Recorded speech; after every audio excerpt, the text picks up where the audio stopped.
Well. Hello there, everyone. My name is NBZ, and welcome to another Pokemon X and Y video.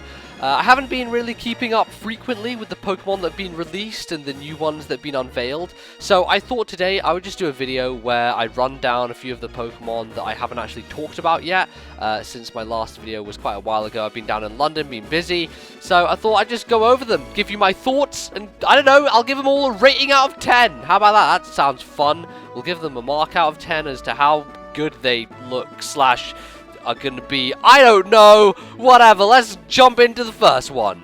Well, here we have it. It's the evolution of the cool-ass panda. It's like Panda 2.0. Holy shit, this guy's a badass. So, this is Pangoro. Fighting Dark. That's it's a pretty brutal combination. You got Scrafty, obviously, in Gen 5, who's also fighting Dark.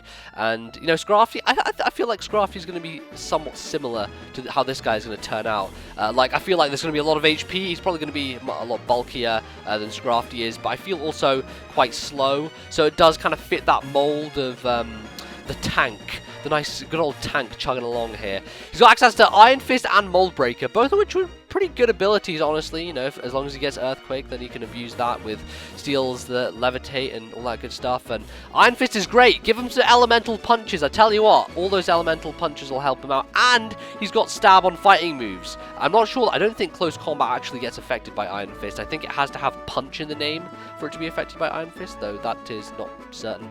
Obviously, gonna have to check on that, but hell, this thing seems like it's going to be pretty powerful, and it looks cool. Like, from a visual perspective, it's a fucking giant panda with massive fists. What is not to like about it?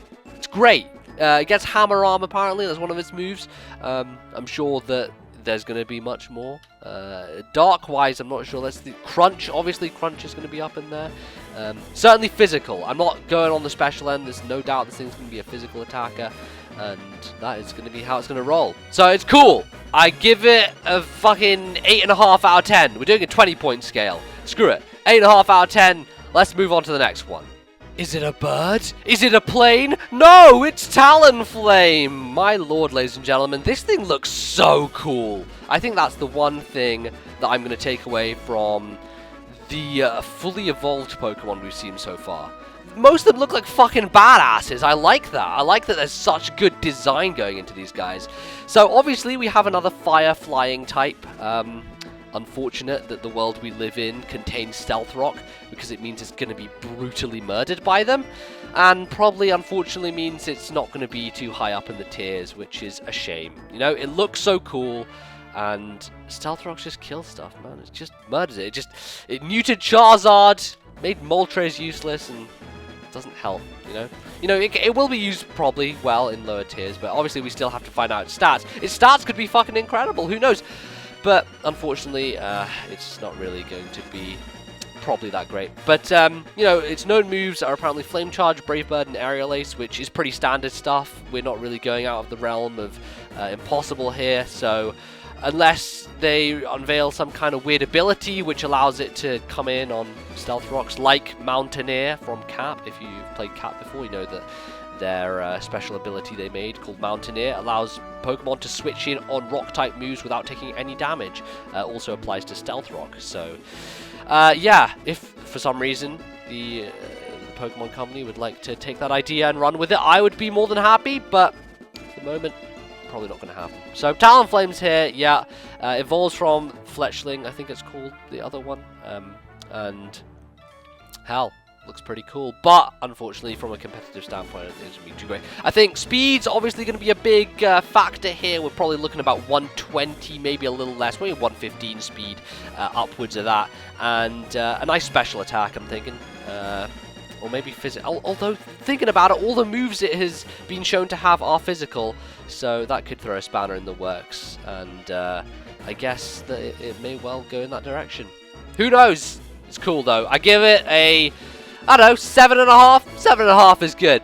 We'll stick with 7.5. Okay, so we've already seen Vivillon, which we probably mentioned was very similar to like Butterfree and Venomoth and those kind of things.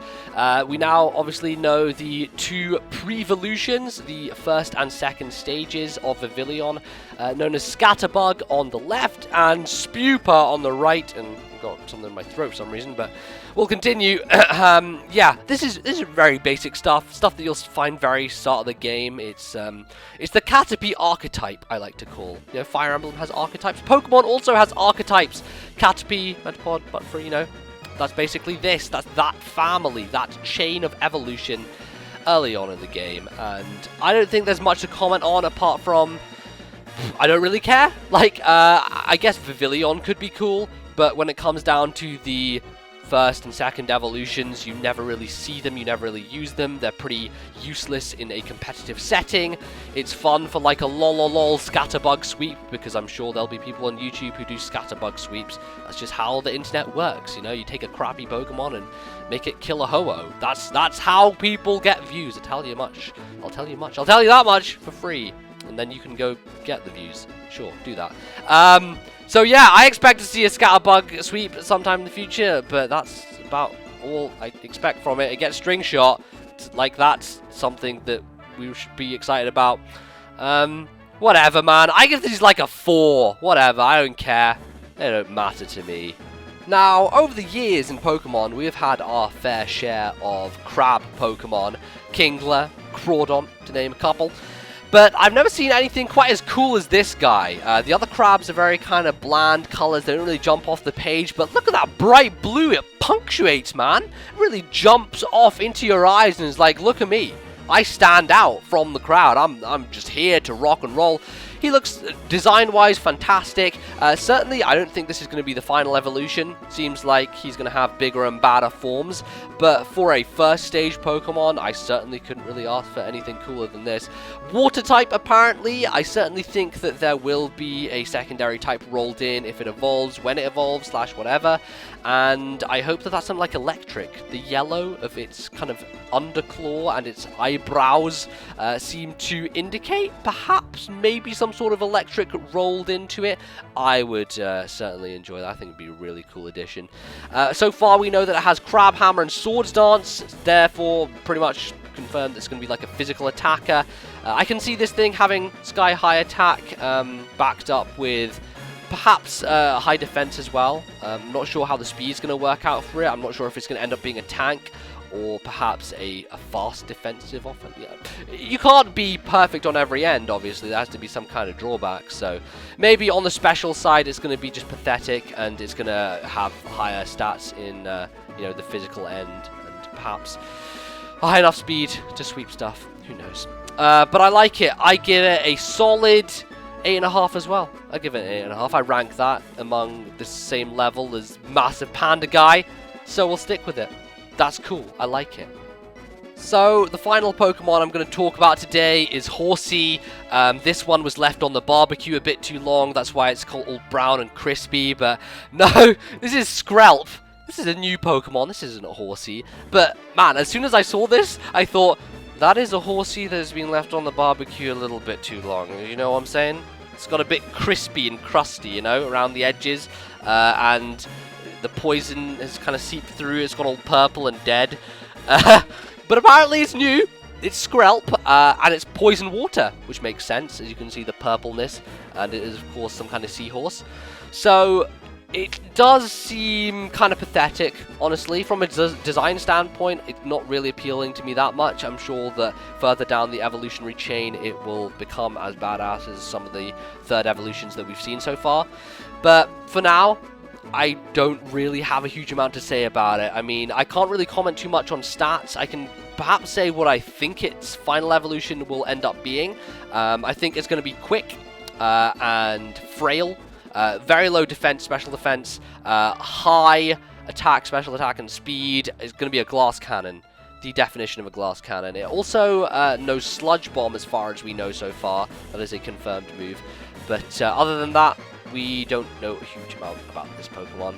Seems cool though, and Poison Water is a nice combination. I'm not sure if we've seen that before. We probably have. Someone in the comments is probably going to correct me, but it seems somewhat new to me.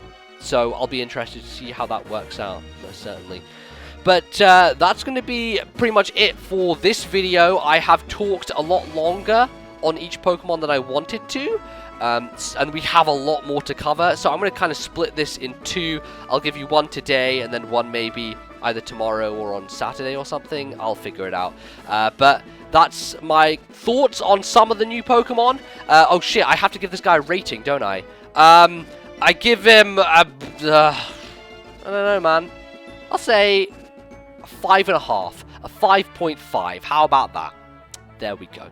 Okay, so that's going to be that. I hope you guys enjoyed this. If you want to play along, you can type down the names of all the Pokemon in this video in the comments and give them your own rating. And maybe tell me why you think they're worth that much out of 10. Because arbitrary numbers are so important. So leave your comments below. Leave a like if you enjoyed the video. And I will get you the second half of this very soon, I guess.